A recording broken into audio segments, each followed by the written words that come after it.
Breaking news చూస్తున్నాం. ఆంధ్రప్రదేశ్ సర్కార్కు national green tribunal shock ఇచ్చింది. పోతిరెడ్డిపాడు విస్తరణ, సంగమేశ్వరం ఎత్తిపోతలపై నేషనల్ గ్రీన్ ట్రిబ్యునల్ స్టే విధించింది. నారాయణపేట జిల్లాకు చెందిన గవినోల శ్రీనివాస్ గ్రీన్ ట్రిబ్యునల్లో పిటిషన్ దాఖలు చేశారు. పిటిషన్పై విచారణ జరిపిన ట్రిబ్యునల్ పోతిరెడ్డిపాడు విస్తరణ, సంగమేశ్వరం ఎత్తిపోతల పనులను నిలిపివేయాలని ఆదేశించింది. కృష్ణా రివర్ మేనేజ్మెంట్ బోర్డు, కేంద్ర పర్యావరణ శాఖ నిపుణుల కమిటీ, హైదరాబాద్ ఐఐటి ప్రొఫెసర్లతో కమిటీ ఏర్పాటు చేయాలని నిర్ణయించింది. 2 నెలల్లో నివేదిక ఇవ్వాలని సూచించింది. తదుపరి ఆదేశాలు వచ్చే వరకు ఎలాంటి పనులు చేయకూడదని ఏపీ సర్కార్ను ఆదేశించింది గ్రీన్ ట్రిబ్యునల్.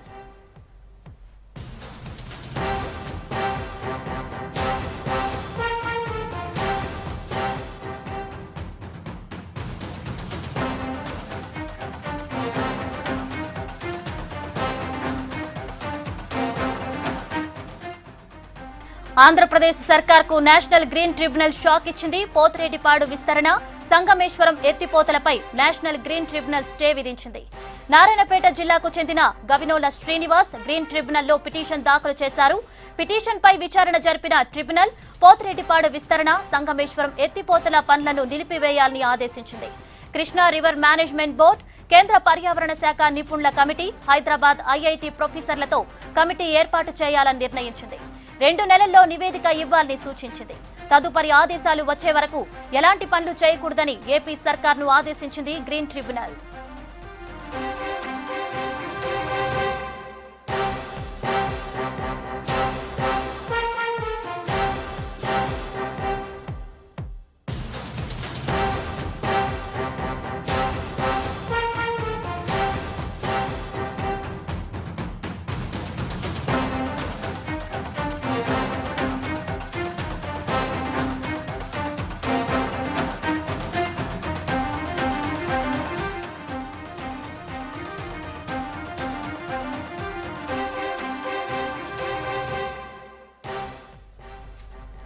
ఆంధ్రప్రదేశ్ సర్కార్కు నేషనల్ గ్రీన్ ట్రిబ్యునల్ షాక్ ఇచ్చింది. పోతిరెడ్డిపాడు విస్తరణ, సంగమేశ్వరం ఎత్తిపోతలపై నేషనల్ గ్రీన్ ట్రిబ్యునల్ స్టే విధించింది. నారాయణపేట జిల్లాకు చెందిన గవినోల శ్రీనివాస్ గ్రీన్ ట్రిబ్యునల్లో పిటిషన్ దాఖలు చేశారు. పిటిషన్పై విచారణ జరిపిన ట్రిబ్యునల్ పోతిరెడ్డిపాడు విస్తరణ, సంగమేశ్వరం ఎత్తిపోతల పనులను నిలిపివేయాలని ఆదేశించింది. కృష్ణా రివర్ మేనేజ్మెంట్ బోర్డు, కేంద్ర పర్యావరణ శాఖ నిపుణుల కమిటీ, హైదరాబాద్ ఐఐటి ప్రొఫెసర్లతో కమిటీ ఏర్పాటు చేయాలని నిర్ణయించింది. 2 నెలల్లో నివేదిక ఇవ్వాలని సూచించింది. తదుపరి ఆదేశాలు వచ్చే వరకు ఎలాంటి పనులు చేయకూడదని ఏపీ సర్కార్ను ఆదేశించింది గ్రీన్ ట్రిబ్యునల్.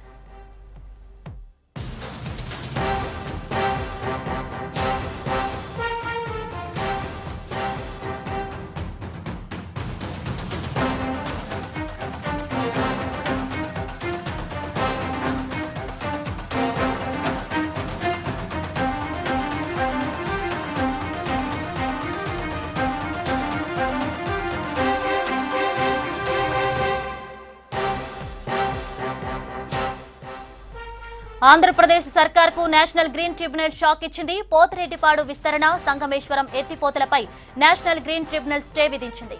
నారాయణపేట జిల్లాకు చెందిన గవినోల శ్రీనివాస్ గ్రీన్ ట్రిబ్యునల్లో పిటిషన్ దాఖలు చేశారు.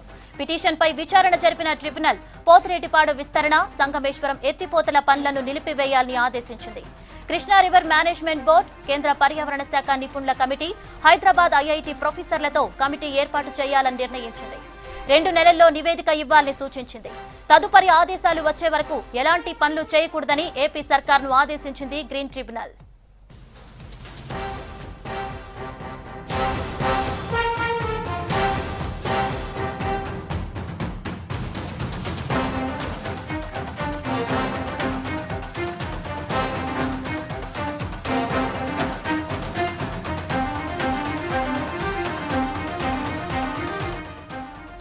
ఇక దీనికి సంబంధించి డీటెయిల్స్ సంగప్ప అందిస్తారు. సంగప్ప, ఎన్జీటీలో పిటిషన్ కు సంబంధించి అప్డేట్స్ ఏంటి?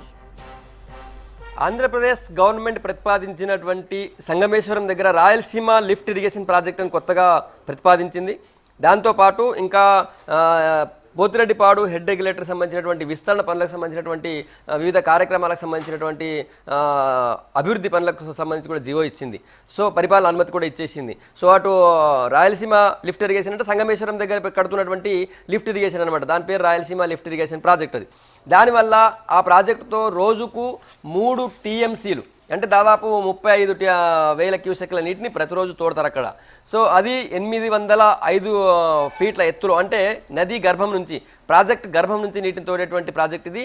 ఆ ప్రాజెక్ట్ కట్టినట్టయితే, అంటే ఈ సంగమేశ్వరం దగ్గర కడుతున్నటువంటి ఈ ప్రాజెక్ట్ కట్టినట్టయితే మా మహబూబ్నగర్ జిల్లా, ఉమ్మడి మహబూబ్నగర్ జిల్లా, ముఖ్యంగా నారాయణపేట జిల్లా పూర్తిగా ఎండిపోతున్నటువంటి ఆవేదనతో నారాయణపేట జిల్లా బాపనపల్లి అనేటువంటి గ్రామానికి చెందినటువంటి గవినోళ్ల శ్రీనివాస్ అనేటువంటి ఒక వ్యక్తి, యువకుడు, ఆయన గ్రీన్ ట్రిబ్యునల్ ఆశ్రయించిండు. ఎలాంటి పర్యావరణ అనుమతులు లేకుండా పూర్తిగా ఫారెస్ట్ నదీ గర్భంలో కడుతూ అటు ఫారెస్ట్ని పర్యావరణానికి డిస్టర్బ్ చేస్తూ వీళ్ళు ప్రాజెక్ట్ కడుతున్నారు. ఎలాంటి పర్యావరణ అనుమతులు లేకుండా వాళ్ళు జీవో ఎట్లా, పరిపాలన అనుమతులు ఎట్లా ఇచ్చారు, దయచేసి మీరు దీన్ని ఆపండి అని చెప్పి ఆయన గ్రీన్ ట్రిబ్యునల్ని ఆశ్రయించాడు. సో గ్రీన్ ట్రిబ్యునల్ పూర్తిగా దీన్ని పరిశీలించి, ఆయన పిటిషన్ పరిశీలించిన తర్వాత వెంటనే ఆ ప్రాజెక్టుకు స్టే ఇచ్చేసింది. ఎట్టి పరిస్థితిలో అక్కడ ప్రాజెక్ట్ పనులు స్టార్ట్ చేయడానికి అనుమతి లేదని చెప్పేసింది ఒకటి. రెండవది, ఆ ప్రాజెక్టుపై అధ్యయనం చేయడం కోసం ఒక కమిటీ ఏర్పాటు చేసింది. అందులో ఆ కమిటీ 2 నెలల లోపల దీనికి సంబంధించినటువంటి పూర్తి డీటెయిల్స్ సమర్పించాల్సి ఉంటుంది ట్రిబ్యునల్కి. తర్వాత ఆ కమిటీలో ఎవరెవరు ఉంటారంటే కేంద్ర పర్యావరణ శాఖకు సంబంధించినటువంటి ఎక్స్పర్ట్స్, తర్వాత సెంట్రల్ పొల్యూషన్ బోర్డుకు సంబంధించినటువంటి ఎక్స్పర్ట్స్, తర్వాత హైదరాబాద్ ఐఐటిలో ఉన్నటువంటి ఒక నిపుణుడు, కృష్ణా నదీ జలాల నిర్వహణ బోర్డు కేఆర్ఎంబి నుంచి కూడా ఒక సీనియర్ సభ్యుడు ఇందులో ఉంటారు. సో వీళ్ళందరూ కూడా స్టడీ చేసి 2 నెలల లోపల ఒక రిపోర్ట్ ఇవ్వాలి. ఆ రిపోర్ట్ ఇచ్చిన తర్వాత గ్రీన్ ట్రిబ్యునల్ స్టే వేకేట్ చేసేంత వరకు, గ్రీన్ ట్రిబ్యునల్ అనుమతించేంత వరకు అక్కడ పనులు చేయకూడదని చెప్పి ఆపేయాల్సిందిగా గ్రీన్ ట్రిబ్యునల్ ఆదేశించింది ఏపీ గవర్నమెంట్కి. సో ఇప్పటికే దీనిపైన తెలంగాణ 5వ తేదీ, ఈ నెల 5వ తేదీన జీవో ఇచ్చింది, పరిపాలన అనుమతులు ఇస్తూ జీవో ఇచ్చింది ఏపీ గవర్నమెంట్. ఒకటి, సంగమేశ్వరం దగ్గర రాయలసీమ లిఫ్ట్ ఇరిగేషన్ ప్రాజెక్ట్ అన్నటువంటి ప్రాజెక్ట్ పేరుతో అక్కడ డైలీ 3 TMC నీరు తీసుకోపోవడం, దాన్ని తీసుకుపోయి మళ్ళీ సేమ్ పోతిరెడ్డిపాడు హెడ్ రెగ్యులేటర్ నుంచి వచ్చేటువంటి కాలువ ఏదైతే ఉందో, నీరు తోడేసే కాలువ ఏదైతే ఉందో ఆ కాలువలో పోస్తారు. జస్ట్ 4 కిలోమీటర్ డిస్టెన్స్లో ఉంటుందన్నమాట. పోతిరెడ్డిపాడుకి సంగమేశ్వరం అనేది 4 కిలోమీటర్ల పైన ఎగువన ఉంటుంది. అది ఎక్కడ అంటే సరిగ్గా శ్రీశైలం ప్రాజెక్టు గర్భంలో ఉంటుంది, కింద మెయిన్ పాయింట్ అనమాట. అది సాధారణంగా వరద జలాల్ని లేదా మిగులు జలాలు వాడుకునేటప్పుడు మొత్తం అన్ని ప్రాజెక్టులు నిండిపోయి, కృష్ణా నదిపై ఉన్నటువంటి అన్ని ప్రాజెక్టులు నిండి, అంటే అటు శ్రీశైలం ప్రాజెక్టు, శ్రీశైలం మీద ఉన్నటువంటి మహబూబ్నగర్లో ఉన్నటువంటి మన ప్రాజెక్టులు అన్నింటికి సరిపోయే నీళ్లు వాడుకుని, ఆ తర్వాత నాగార్జున సాగర్ నిండి, నాగార్జున సాగర్ కింద ఉన్నటువంటి ఆయకట్టు కింద సరిపోయేంత నీరు వచ్చి, దాని కింద ఎలిమినేటి మాధవరెడ్డి ప్రాజెక్టు నీళ్ళు వచ్చేసి, ఇవన్నీ నిండిన తర్వాత అప్పటికి కూడా ఓవర్ఫ్లో అవుతుంటే, అంటే 885 లెవెల్ దాటి ఇవన్నీ నిండి 885 ఫీట్ తర్వాత నీళ్లు ఓవర్ఫ్లో అయ్యి సముద్రానికి పోతుంటే, సముద్రంకి పోకుండా వేస్ట్ కాకుండా ఆ నీళ్లను వాడుకున్నట్లయితే అది నిజంగా మిగులు జలాలు వాడుకున్నట్టు ఉంటుంది. సో అట్లా ఆ పేరుతో వీళ్ళు ఇంకా నీళ్లు రాకముందే, శ్రీశైలం ప్రాజెక్ట్ ఏదో బ్యారేజ్ ఉందో ఆ బ్యారేజ్కి నీళ్లు రాకముందే గర్భం నుంచే నీళ్లు లాగేటువంటి రాయలసీమ ఎత్తిపోతల పథకం అన్న పేరుతో సంగమేశ్వరం దగ్గర ప్రాజెక్ట్ కడుతున్నారు. డైలీ 3 TMC లిఫ్ట్ చేయడానికి కోసం. సో ఆ ప్రాజెక్ట్ వచ్చినట్టయితే ఇది 805 ఫీట్ల దగ్గర కడుతున్నారు. నిజానికి మన దగ్గర Palamuru Rangareddy lift irrigation 821 feet, అంటే ఇంతకీ ఇది ఇంత హైట్లో ఉంటుంది. అక్కడ నుంచి మనం లిఫ్ట్ చేసి మన దగ్గర ఉమ్మడి పాలమూరు జిల్లా, ఉమ్మడి మహబూబ్నగర్ జిల్లా, రంగారెడ్డి జిల్లాకి తాగునీరు, సాగునీరు ఇచ్చేటువంటి ప్రాజెక్ట్ అది. సో ఇప్పుడు కింది నుంచే నీళ్ళు ఆగినట్లయితే 21 ఫీట్ దగ్గర నీళ్ళు ఎక్కడ ఉంటాయి? దానివల్ల మేము పూర్తిగా ఎండిపోతుంది, మా ఏరియా అంతా ఎండిపోతుంది. పైగా మా ఉమ్మడి పాలమూరు జిల్లాకు సంబంధించినటువంటి మిషన్ భగీరథ ప్రాజెక్ట్ పనులన్నీ కూడా, ప్రాజెక్టుకు సంబంధించినటువంటి వాటర్ సోర్స్ సంబంధించినటువంటి టన్నెల్స్ అన్ని, బావులన్నీ కూడా దీని మీద ఆధారపడి ఉన్నటువంటి పాలమూరు రంగారెడ్డి లిఫ్ట్ ఇరిగేషన్ సంబంధించి. సో అక్కడ నీళ్ళే రావు, అప్పుడు మాకు తాగడానికి కూడా నీళ్ళు రావు. తర్వాత సాగు మొత్తానికి నీళ్ళు ఉన్నటువంటి ఆవేదనతో నారాయణపేట జిల్లాకు చెందినటువంటి యువకుడు గ్రీన్ ట్రిబ్యునల్లో పిటిషన్ వేశాడు. గ్రీన్ ట్రిబ్యునల్ స్పందించింది, దానికి వెంటనే స్టే ఇవ్వమని చెప్పింది. ఇప్పటికే దీనిపైన 5వ తేదీ నాడు ఈ జీవో వచ్చింది, పరిపాలన అనుమతులు ఇస్తూ. అటు పోతిరెడ్డిపాడు లిఫ్ట్ ఇరిగేషన్ సంబంధించినటువంటి పనులన్నీ ఎక్స్టెన్షన్ చేస్తూ, తర్వాత అంటే కెనాల్ ఎక్స్టెన్షన్ చేస్తూ, తర్వాత ఈ lift irrigation, Rayalaseema lift irrigation, కొత్త లిఫ్ట్ ఇరిగేషన్ ప్రాజెక్ట్ కడుతూ, మిగతా కాలువలన్నిటికీ ఆధునీకరణ, తర్వాత వాటిని కెనాల్ కెపాసిటీ పెంచుతూ, ఇప్పుడున్నటువంటి కెనాల్ కెపాసిటీ 45,000 క్యూసెక్లు, ఆ పక్క 11 కలిపితే 55,000 క్యూసెక్లకు సంబంధించి మాత్రమే. ఇప్పుడు 80,000 పైన క్యూసెక్లు పోయేటువంటి కాలువని ఇక్కడ ఆధునీకరిస్తున్నారు. సో వీటన్నిటిపైన పరిపాలన అనుమతి ఇచ్చింది. సో ఇది వచ్చినట్టయితే తెలంగాణ పూర్తిగా ఎండిపోతుంది. ముఖ్యంగా దక్షిణ తెలంగాణ పూర్తిగా ఎండిపోయే ప్రమాదం ఉందని ఇప్పటికే రాష్ట్రంలో ప్రతిపక్షాలన్నీ కూడా గగ్గోలు పెడుతున్నాయి. ముఖ్యంగా రంగారెడ్డి, మహబూబ్ నగర్, నల్గొండ జిల్లాకు చెందినటువంటి ప్రతిపక్షాల నాయకులందరూ కూడా గగ్గోలు పెడుతున్నారు. దీనివల్ల పూర్తిగా కృష్ణానదిపై ఉన్నటువంటి ప్రాజెక్టులన్నీ కూడా పూర్తిగా ఎండిపోతాయి. ఎందుకంటే గత సంవత్సరం భారీ వరద వచ్చినా కూడా కృష్ణాకి మనం 299 టీఎంసీలు వాడుకోవాల్సి ఉన్నట్టయితే కేవలం మనం 240 కూడా వాడుకోలేకపోయినాం. అంటే దాదాపు 60 టీఎంసీలకు మనం ఇంకా తక్కువ వాడుకున్నాం. కానీ వాళ్ళు మాత్రం 115 టీఎంసీల పైన వాడుకునేటువంటి పరిస్థితి ఉంది. ఇప్పుడే ఆల్రెడీ వాడుకున్నారు ఈసారి. సో ఇప్పుడు ఈ ప్రాజెక్ట్ వచ్చినట్లయితే ఇంకా తెలంగాణ ఎండిపోతుంది. అటు ఆంధ్ర, రాయలసీమకి, ముఖ్యంగా రాయలసీమకి నీళ్ళు ఎక్కువ పోతాయి. దానివల్ల రాయలసీమకి ఎక్కువ వాడేసుకుంటే మనకేం దొరకనటువంటి పరిస్థితి ఇప్పటికీ ఉంది. రాష్ట్రంలో ఆల్రెడీ రాజకీయంగా కూడా ఇది పెద్ద రాష్ట్రంలో వేడెక్కించింది. నిజానికి కరోనా టైం, ఇది లాక్డౌన్ టైంలో ఎవరు కూడా బయటకు రానటువంటి టైంలో కూడా ఈ ప్రాజెక్ట్ రావడంతో మొత్తం ఒక్కసారిగా రాష్ట్ర రాజకీయాలు హిటెక్కినాయి. రాష్ట్రంలో ఈ ప్రాజెక్ట్ వచ్చినట్టయితే పూర్తిగా దక్షిణ తెలంగాణ ఎండే ప్రమాదం ఉంది. ముఖ్యంగా శ్రీశైలం ప్రాజెక్టుకే నీళ్లు రానటువంటి పరిస్థితి. శ్రీశైలం బ్యారేజ్ కంటే ముందే దాదాపు 15-20 కిలోమీటర్ పైన ఉన్నటువంటి ఏరియాల నుంచి వాళ్ళు నీళ్ళు లాగుతుంటే బ్యారేజ్ దాకా కూడా నీళ్ళు రావు. అప్పుడు బ్యారేజ్ దాకా నీళ్ళే రాకపోయినప్పుడు కింద నాగార్జున సాగర్కి నీళ్ళు రావు. సో నాగార్జున సాగర్ కింద ఆయకట్టు అంతా ఎండిపోతుంది. నల్గొండ, ఖమ్మం 2 జిల్లాల ఆయకట్టు ఎండిపోయే ప్రమాదం ఉంది. సో దీనివల్ల తీవ్ర నష్టం జరుగుతుందని చెప్పి ఇప్పటికే కాంగ్రెస్ పార్టీ తెలంగాణ ఆవిర్భావ దినోత్సవం రోజు ధర్నా కూడా పిలిపించింది, నిరసన కార్యక్రమాలకు పిలిపించింది. అటు బీజేపీ కూడా తీవ్ర నిరసన వ్యక్తం చేస్తుంది పదే ఈ ప్రాజెక్టును ఆపాలి అని చెప్పి. అయితే ఇప్పటికే రాష్ట్ర ప్రభుత్వం స్పందించినట్టు ప్రెస్ మీట్లో చూసాం. అవును, మన గోదావరిలో నీళ్ళు ఎక్కువ ఉన్నాయి, అయితే వాడుకోండి అని చెప్పాను, తప్పే ఉందని చెప్పి సీఎం కూడా చెప్పారు. సో అయితే మరోవైపు మేము ఎట్టి పరిస్థితుల్లో పోతిరెడ్డిపాడు కెపాసిటీ పెంచనివ్వమని చెప్పి వాళ్ళు పదే అంటున్నారు. గవర్నమెంట్ కూడా అంటుంది. వీళ్ళు కూడా కేఆర్ఎంబీకి లెటర్ రాశారు, కేంద్ర జలవనరుల శాఖ కూడా లెటర్ రాశారు. కేఆర్ఎంబీ ఏపీ గవర్నమెంట్ లెటర్ రాసింది. ఏపీ గవర్నమెంట్ ఆల్రెడీ కేఆర్ఎంబీ కలిసి వాళ్ళే, అంటే తెలంగాణ వాళ్ళే కృష్ణా పైన, తర్వాత గోదావరి పైన ఎలాంటి అనుమతి లేకుండా ప్రాజెక్ట్ కడుతున్నారని చెప్పి అటు ఇది కూడా అంటుంది. ఏది ఏపీ వాళ్ళు కూడా అంటున్నారు. దాంతో ఆల్రెడీ కంప్లైంట్ కూడా చేశారు. తెలంగాణలో గోదావరిపై కడుతున్నటువంటి కాళేశ్వరం ప్రాజెక్టు, ఇటు కృష్ణాపై ఉన్నటువంటి పాలమూరు రంగారెడ్డి, తర్వాత సంగప్ప ఒక నిమిషం మీరు లైన్ లో ఉండండి. ఇక ఇదే విషయంపై మనతో మాట్లాడేందుకు సుప్రీం కోర్టు లాయర్ శ్రవణ్ గారు లైన్ లో ఉన్నారు. శ్రవణ్ గారు నమస్తే అండి. నమస్తే అండి. ఓకే, ఎన్జిటి ఆదేశాలను ఎలా చూడాలంటారు? ఈరోజు వీడియో కాన్ఫరెన్స్ ద్వారా ఈ కేసును జస్టిస్ రామకృష్ణ నేతృత్వంలోని బెంచ్ విచారించింది చెన్నై నుంచి. ప్రధానంగా తెలంగాణ ప్రాంతానికి ఈ ప్రాజెక్టు వల్ల చాలా తీవ్రంగా నష్టం వాటిల్లింది. రోజుకు సుమారు 6 నుంచి 8 టీఎంసీల నీటిని శ్రీశైలం రిజర్వాయర్ నుంచి తీసుకుని వెళ్తే ఆ రిజర్వాయర్ ఖాళీ అయ్యే ప్రమాదం ఉంది. కాబట్టి తెలంగాణలో చేపట్టిన పాలమూరు రంగారెడ్డి, కల్వకుర్తి ఎత్తిపోతల పథకం, హైదరాబాద్ కు డ్రింకింగ్ వాటర్, వీటన్నింటి కూడా ప్రమాదం ఉంటుంది. అంతేకాకుండా ప్రధానంగా ఈ పిటిషనర్ గవినోళ్ళ శ్రీనివాస్ అని నారాయణపేట ప్రాంతానికి సంబంధించిన వ్యక్తి. ఆయన ఉండే గ్రామానికి, ఆయన పొలాలకు పాలమూరు రంగారెడ్డి నీళ్లు వస్తాయని ఆ వర్క్స్ కూడా జరుగుతున్నాయి. ఇప్పుడు అవన్నీ కూడా వృధా అయిపోతాయి, నీళ్లు రాకుండా అయిపోతాయి. కాబట్టి ఎలాంటి పర్మిషన్స్ లేకుండా, అది Krishna Godavari river management, Krishna river management board కావచ్చు, అంతేకాకుండా ఎన్వైరన్మెంట్ మినిస్ట్రీ నుంచి ఎలాంటి పర్మిషన్స్ లేకుండా ఈ ప్రాజెక్ట్స్ చేపడుతున్నారు. కాబట్టి ఇది సరైనది కాదు, అనుమతులు ఉంటేనే ఈ ప్రాజెక్ట్ చేపట్టేలా చూడండి అని పిటిషన్ వేయడం జరిగింది. దాని మీద ఈరోజు విచారణ జరిపిన సందర్భంగా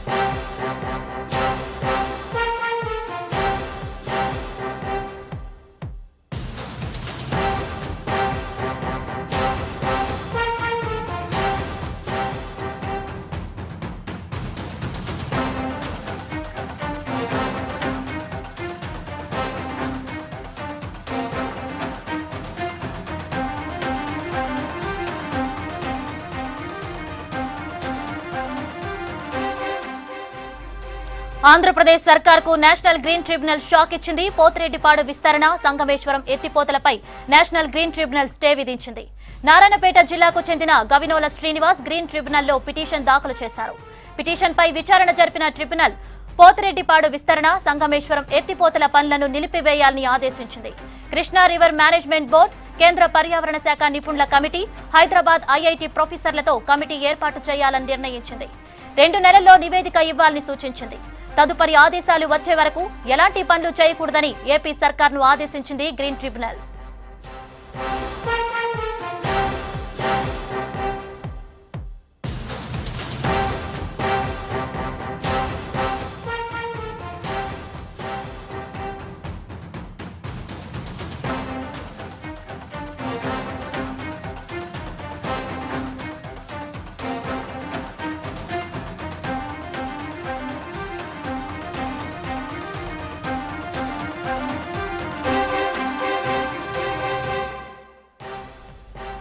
సంగప్ప, ఎన్జీటీ తీర్పు మీద మిగిలిన డీటెయిల్స్ ఏంటి? ఆయన చెన్నైలో ఉన్నటువంటి సౌతర్న్ అంటే మన దక్షిణ భారతదేశానికి సంబంధించినటువంటి బ్రాంచ్, చెన్నైలో ఉన్నటువంటి గ్రీన్ ట్రిబ్యునల్ బ్రాంచ్లో నారాయణపేట జిల్లాకు చెందినటువంటి యువకుడు గవినోళ్ల శ్రీనివాస్ పిటిషన్ వేశాడు. దానివల్ల ఏది ఏపీ ప్రతిపాదించినటువంటి రాయలసీమ ఎత్తిపోతల పథకం పూర్తయితే తెలంగాణ పూర్తిగా ఎండిపోతుంది. వాళ్ళు ఎట్లాంటి పర్యావరణ అనుమతులు లేకుండా కడుతున్నారు. ఎందుకంటే నదీ గర్భం నుంచి నీటిని లిఫ్ట్ చేయడానికి ఎట్లాంటి అనుమతి లేదు. ఇది మిగులు జలాల పేరుతో వాడుతున్నట్టు మిగులు జలాల కాదా అనేది గ్రీన్ ట్రిబ్యునల్ సంబంధం లేదు. పర్యావరణ అనుమతి ఉందా లేదా అనేది చాలా ముఖ్యం. అయితే నదీ ప్రాజెక్ట్ గర్భం నుంచి పైగా అక్కడ ఎట్లాంటి ఫారెస్ట్ క్లియరెన్స్ లేకుండా, పర్యావరణ అనుమతులు లేకుండా కడుతున్నారని చెప్పి ఆయన గ్రీన్ ట్రిబ్యునల్ ఆశ్రయించాడు. గ్రీన్ ట్రిబ్యునల్ కూడా దీన్ని తీవ్రంగా పరిగణించింది. ఆయన గ్రీన్ ట్రిబ్యునల్కి పూర్తిగా దాదాపు ఒక 29 పేజీల లెటర్ రాశాడు ఆయన. గ్రీన్ ట్రిబ్యునల్కి మొత్తం పిటిషన్ వేశారు. 29 పేజీల్లో ప్రాజెక్ట్ ఎక్కడ ఉంది, ఆ ప్రాజెక్ట్ చుట్టూ ఎట్లాంటి ఫారెస్ట్ ఉంది, ఎట్లాంటి పర్యావరణము ఎకాలజీ ఏది ఇది ఉంది, అక్కడంతా బయోడైవర్సిటీ అంతా ఎట్లా ఉంది దాని చుట్టూ, దాన్ని అక్కడ ప్రాజెక్ట్ కట్టినట్టయితే పర్యావరణానికి ఎట్లాంటి ఇబ్బంది కలుగుతుందనే విషయాన్ని నేను పూర్తిగా స్పష్టంగా గ్రీన్ ట్రిబ్యునల్కి చెప్తూ లెటర్ రాశాడు, పిటిషన్ వేశాడు. దాన్ని శ్రవణ్ అనేటువంటి అడ్వకేట్ డీల్ చేస్తున్నారు. అయితే గ్రీన్ ట్రిబ్యునల్ తీవ్రంగా పరిగణించింది. ఇప్పుడు మనతో లైన్ లో సుప్రీంకోర్టు సీనియర్ న్యాయవాది శ్రవణ్ గారు కూడా ఉన్నారు. వారితో మాట్లాడండి ఒకసారి. ఎస్ శ్రవణ్ గారు నమస్తే. శ్రవణ్ గారు, గ్రీన్ ట్రిబ్యునల్కి మీ పిటిషనర్ ఏమైనా ఆశ్రయించిండు, దానికి గ్రీన్ ట్రిబ్యునల్ ఏం చెప్పింది? సాధారణంగా మేజర్ ఇరిగేషన్ ప్రాజెక్ట్స్ చేపడితే వాటికి తప్పనిసరిగా ఎన్వైరన్మెంట్ క్లియరెన్స్ తీసుకోవాలి. ఎందుకంటే ఇరిగేషన్ ప్రాజెక్ట్స్ అంటే భారీగా నదీ జలాలను తరలించడం, ఒక ప్రాంతం నుంచి ఇంకో ప్రాంతానికి తరలించడం. అది అలా తరలించడం వల్ల ఆ ప్రాంతంలో ఉండే ప్రజల పైన, నది పైన, ఇతరత్ర పర్యావరణం పైన ఏమైనా ప్రభావం ఉంటుందా అన్న దానిపైన అధ్యయనం చేసి నివేదిక అంటే పర్మిషన్ తీసుకోవాల్సి ఉంటుంది కేంద్ర ప్రభుత్వం ద్వారా. ఇప్పుడున్న నిబంధనల ప్రకారం 10,000 హెక్టార్ల కన్నా ఎక్కువగా ఏదైనా ఇరిగేషన్ కెపాసిటీ ఉంటే దానికి సంబంధించి తప్పనిసరిగా కేంద్ర పర్యావరణ శాఖ క్లియరెన్స్ తీసుకోవాలి. ముందుగానే ప్రాజెక్ట్ చేపట్టడానికి ముందుగానే ప్రియర్ ఎన్వైరన్మెంట్ క్లియరెన్స్ తీసుకోవాలి. అది నిబంధన. అయితే దాన్ని పట్టించుకోకుండా ఈ ఆంధ్రప్రదేశ్ ప్రభుత్వం 6,300 కోట్లతో ఈ ప్రాజెక్ట్ ను చేపడుతుంది. సో కాబట్టి దాన్ని పైన పిటిషనర్ ఛాలెంజ్ చేయడం జరిగింది. అంతేకాకుండా కేవలం ఇదొక్కటే కాదు, ఎన్వైరన్మెంట్ క్లియరెన్సే కాకుండా వాటర్ రిసోర్స్ మినిస్ట్రీ, కేంద్ర జలశక్తి శాఖ ద్వారా కూడా క్లియరెన్సెస్ తీసుకోవాలి. ఇవి కేవలం ఆంధ్రప్రదేశ్ డబ్బులు ఉన్నాయి, ఆంధ్రప్రదేశ్ లో ప్రాజెక్టు నీళ్లు ఉన్నాయి కాబట్టి మేము తీసేసుకుంటామంటే కుదరదు. దీనికి సంబంధించి కాస్ట్ బెనిఫిట్ రేషియో అని, హైడ్రాలజీ క్లియరెన్స్ అని రకరకాల క్లియరెన్స్ ఉంటాయి. సెంట్రల్ గవర్నమెంట్ కేంద్ర సిడబ్ల్యూసి ద్వారా క్లియరెన్స్ తీసుకోవాలి. అంతేకాకుండా ఇది 2 రాష్ట్రాలకు సంబంధించిన నదీ జలాలు ఉన్నాయి. అందులో శ్రీశైలం రిజర్వాయర్ ద్వారా ఒక ఆంధ్రాకే కాకుండా తెలంగాణ కూడా డిపెండెంట్ గా కొన్ని ప్రాజెక్టులు చేపట్టింది. ఉమ్మడి రాష్ట్రం ఉన్నప్పుడే కొన్ని ప్రాజెక్టులు చేశారు. సో వాటికి భంగం కలిగించే విధంగా ఈ ప్రాజెక్ట్ చేశారు కాబట్టి ఇది సమంజసం కాదు. అనుమతులు ఉంటేనే ఈ ప్రాజెక్ట్ ని అలో చేయండి, లేకపోతే లేదు అని ప్రధానంగా కోరడం జరిగింది. సో దీన్ని ప్రాథమికంగా పరిశీలించిన తర్వాత గతంలో కూడా ఇట్లాంటి కేసెస్ ఎన్జిటి ముందుకు వచ్చాయి. అది పట్టిసీమ కావచ్చు, పురుషోత్తపట్నం కావచ్చు, ఇంకా రకరకాల చింతలపూడి, తాడిపూడి, ఈ కేసెస్ అన్ని కూడా ఎన్జిటి డీల్ చేసింది. ఆ సందర్భంలో ఒక కమిటీని అపాయింట్ చేశారు. ఈ ప్రాజెక్టులకు క్లియరెన్స్లు అవసరమా లేదా, అవసరం ఉంటే ఎవరెవరి క్లియరెన్స్లు కావాలి ఏమిటి అని ఒక కమిటీని అపాయింట్ చేశారు. సిమిలర్ గా అదే తరహాలోనే ఇప్పుడు కూడా ఈ రాయలసీమ ఎత్తిపోతల పథకానికి ఒక కమిటీని అపాయింట్ చేశారు. కేంద్ర పర్యావరణ శాఖ ఎక్స్పర్ట్ అప్రైజల్ కమిటీ ఇరిగేషన్ వ్యవహారాలు చూసే కమిటీ ఇందులో ప్రధానంగా చూస్తారు. దాంతో పాటు సెంట్రల్ పొల్యూషన్ కంట్రోల్ బోర్డు ఒక సభ్యులుగా ఉంటారు. ఈ కృష్ణా రివర్ మేనేజ్మెంట్ బోర్డు సంబంధించిన ఒక సీనియర్ అధికారి కూడా ఒక సభ్యులుగా ఉంటారు. ఐఐటి హైదరాబాద్ 4 సభ్యులతో ఈ కమిటీ పనిచేస్తుంది. 2 months లో రిపోర్ట్ ఇవ్వాల్సి ఉంటుంది. అప్పటి వరకు కూడా ప్రాజెక్టు ముందుకెళ్ళడానికి వీల్లేదు అని స్పష్టంగా ఆదేశాలు జారీ చేయడం జరిగింది. సో కాబట్టి ఇది ప్రస్తుతానికైతే ఒక రిలీఫ్ గానే చూడాలి. అల్టిమేట్ గా అందరి ఆమోదంతోనే ఇది చేయాలి తప్ప లేకపోతే ఇది చేయకూడదు అని ప్రధానంగా పిటిషన్ ఉద్దేశం. ఈ ప్రాజెక్ట్ చేపడితే తెలంగాణలో డిపెండ్ అయ్యే కొన్ని ప్రాజెక్టులు కల్వకుర్తి ఎత్తిపోతల పథకం, రంగారెడ్డి పాలమూరు ఎత్తిపోతల పథకం, హైదరాబాద్ సిటీకి వాటర్ సప్లై, ఇవన్నీ కూడా సఫర్ అవుతాయి. లక్షలాది మంది ప్రజలు ఎన్నో ఆశలతో ఎదురు చూస్తున్న నీళ్లు రాకుండా పోతాయనేది ప్రధానంగా ఈ పిటిషన్ ముఖ్య ఉద్దేశం. దాన్ని ప్రాథమికంగా పరిశీలించి ఇప్పుడు ఇది ఇంకా మీరు ఇప్పుడే టేకప్ చేశారు కాబట్టి దీన్ని ముందుకెళ్ళొద్దండి, ఆపేయండి అని చెప్పి స్పష్టంగా చెప్పారు. ప్రధానంగా మేము కూడా ఒకటి చెప్పాము, ఈ లిఫ్ట్ ఇరిగేషన్ ప్రాజెక్ట్స్ అనేటివి చాలా తొందరగా కంప్లీట్ చేసేస్తున్నారు. 8 నుంచి 10 నెలల్లో కంప్లీట్ చేసేసి నీళ్లు తీసుకెళ్లిపోతున్నారు. అది పట్టిసీమలో అదే జరిగింది, పురుషోత్తపట్నంలో కూడా అదే జరిగింది. కాబట్టి దీనిపైన నిర్దిష్టమైన ఆదేశాలు ఇవ్వండి, వాళ్ళని రిస్ట్రెయిన్ చేయండి అని మనం కోరిన సందర్భంలో దానికి అంగీకరిస్తూ ఆంధ్రప్రదేశ్ గవర్నమెంట్ కు డైరెక్షన్ ఇవ్వడం జరిగింది. కేంద్ర ప్రభుత్వం నేతృత్వంలో ఉన్న ఈ కమిటీ ద్వారా నివేదిక వచ్చిన తర్వాత తదుపరి ఆదేశాలు ఇచ్చేంత వరకు ఎలాంటి ముందడుగు వేయొద్దని స్పష్టంగా ఆదేశించారు. శ్రవణ్ గారు.